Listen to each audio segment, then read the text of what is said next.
कलयुग के बारे में मैं थोड़ा सा आपसे जानना चाहूंगी। आप श्रीमद् भगवत कथा करते हैं तो उसमें तो साफ साफ बताया हुआ होगा कलयुग का भी कितना समय और बचा है, और कलयुग और करीब आ रहा है, उसके क्या क्या संकेत होंगे और क्यों कल्कि को अवतरित होना पड़ता है। देखिए, कलयुग जो है वो 4,32,000 उसकी आयु है, थोड़ी नहीं।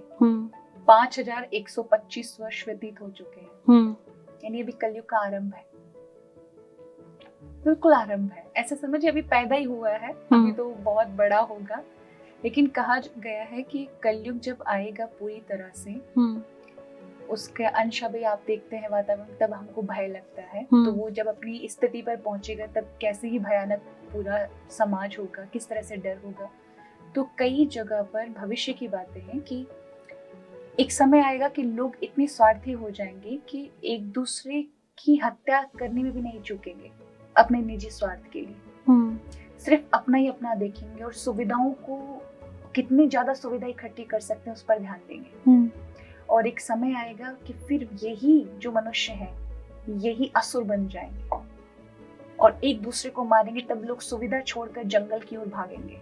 तो ये असुर बनना मन से ना हो सकता है, वो शारीरिक रूप से। आज की महामारी इत्यादि हम देखते हैं और वो इस तरह की चीजें जब देखते हैं तो मन में भय होता है, कहीं ये हमारे स्क्रिप्चर्स ऐसी बातें तो नहीं कर रहे। ओके।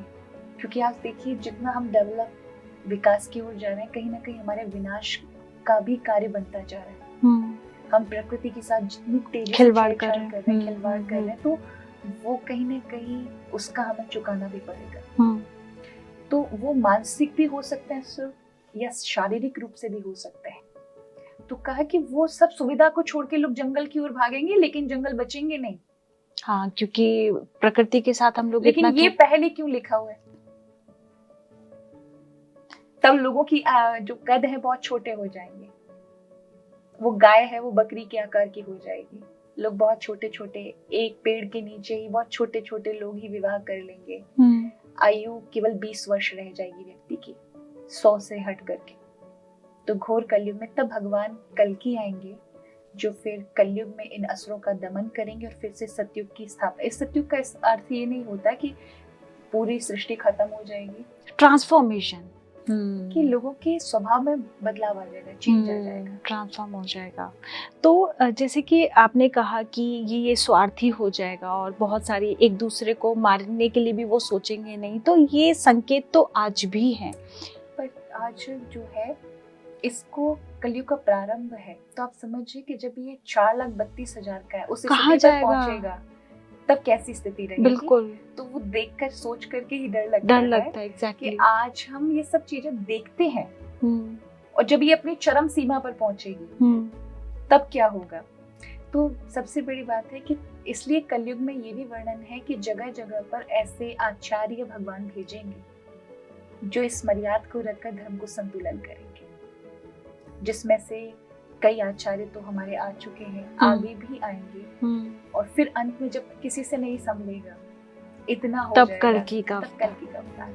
तो जैसे कि हम लोग आजकल देखते हैं प्रेडिक्शंस होती है कि 2024 में ऐसा होगा, कलयुग में 2030 तक जो है जो धरती है वो संतुलित नहीं होगी और अलग ही ट्रांसफॉर्मेशन होगा। तो 2024 का और 2030 का जो ये टाइम रहेगा वो बहुत भयावह रहेगा।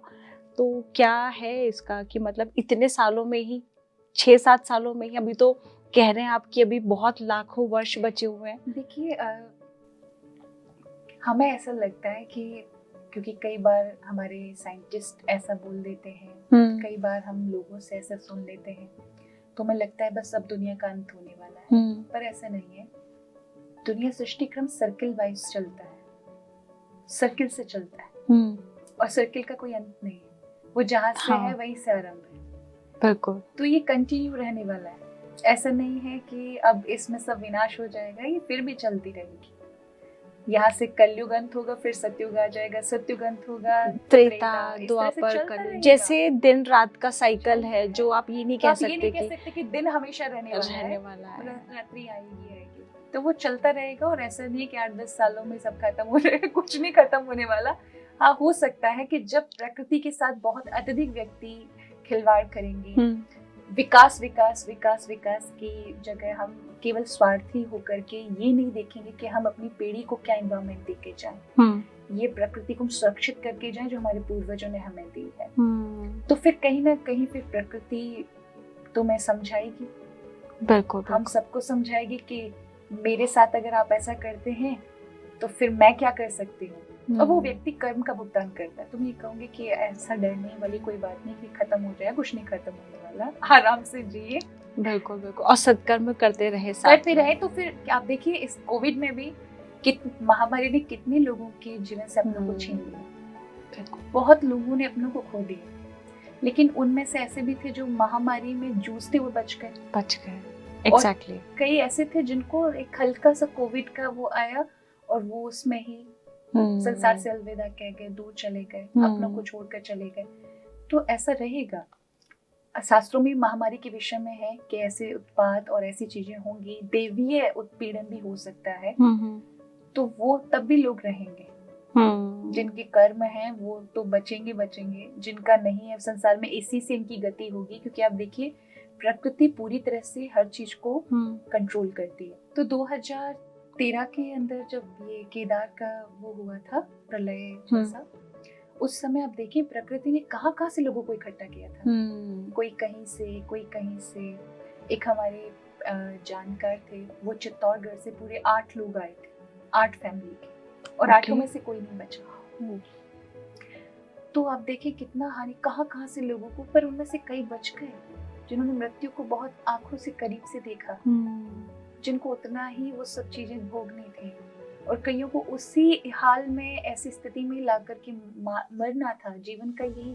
तो आप देखते हैं कई बहुत अच्छे से सहूलियत से उनकी मृत्यु हो जाती है, कईयों को बहुत दुर्घटनाग्रस्त होकर झेलना पड़ता है। तो उसमें कर्म जुड़े होता है, और वो प्रकृति तय करती किसको कहाँ तक कैसे लेकर आना, किसको सिर्फ दिखाना भर है और किसको से जूझना है और किसको वहां पर अपने प्राण छोड़ने हैं। तो व्यक्ति की कर्म फोर्स खींचती है और वो वहां पर प्रकृति सबको इकट्ठा करती है। तो एक जैसी जिसकी मृत्यु होती है वो इस प्रकार के प्रलय, महामारी सब में जाते हैं। बहुत, जैसे कि केदारनाथ वाले से ही मेरे मन में एक प्रश्न आया, वो ये है कि जैसे कई लोग जैसे बोलते हैं ना, आप तो भगवान की भक्ति के लिए निकले थे, यात्रा कर रहे थे, फिर भी देखो आपके साथ ऐसा हुआ। देखिए इसके 2 विचार हो सकते हैं। पहला ये कि भगवान की अगर आप भजन कर रहे हैं या भक्ति कर रहे हैं, इसका अर्थ ये नहीं कि मृत्यु आपका नहीं कुछ नहीं बिगाड़ेगी, कोई अमरता लेकर नहीं आया है। हाँ, ये है कि आपका अगर आप भगवान की भक्ति कर रहे हैं तो मृत्यु आपके लिए सरल हो सकती है। मृत्यु के समय आप सत्य को समझ सकते हैं।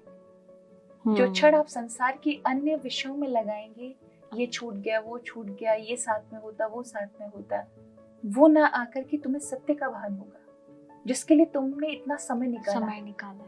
तुम्हारा पूरा 80 वर्ष जो निकला है उसका एक क्षण भी तुम्हें याद ना आए उस समय, और ये इम्पॉसिबल है। जब आप एक किराए के मकान को भी छोड़ते हैं तब भी आपको उससे बहुत सारी यादें जुड़ जाती हैं। बिल्कुल। तो ये शरीर तो पूरे 80 साल 100 साल आप इसमें रहते हैं, इसमें आत्मा कैसे निकल कर, उसके लिए कितनी मुश्किल होती है। बिल्कुल। और उस समय सरल हो जाना अपने आप को। बिल्कुल।